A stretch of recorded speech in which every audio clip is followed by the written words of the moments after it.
সুদানের কাদুগলিতে জাতিসংঘের আবেই অঞ্চলের অন্তর্বর্তীকালীন নিরাপত্তা বাহিনীতে দায়িত্ব পালনকালে নিহত ৬ বাংলাদেশি শান্তিরক্ষীকে মরণোত্তর মর্যাদাপূর্ণ ড্যাগ হ্যামারশোল্ড পদকে ভূষিত করা হয়েছে।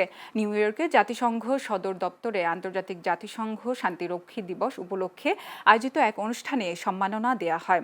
আজ নিউ ইয়র্কে জাতিসংঘের বাংলাদেশ স্থায়ী মিশন এ তথ্য জানিয়েছে।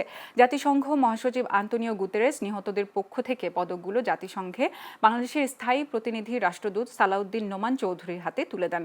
সম্মাননা প্রাপ্তরা হলেন কর্পোরাল মোহাম্মদ মাসুদ রানা, প্রাইভেট মোহাম্মদ জাহাঙ্গীর আলম, মোহাম্মদ সবুজ মিয়া, মোহাম্মদ মমিনুল ইসলাম, শামীম রেজা এবং শান্ত মণ্ডল। 2025 সালের 13 ডিসেম্বর দায়িত্ব পালনকালে এক ড্রোন হামলায় তারা নিহত হন। চলতি বছর 33টি দেশের 68 জন শান্তিরক্ষীকে এই পদক দেয়া হয়।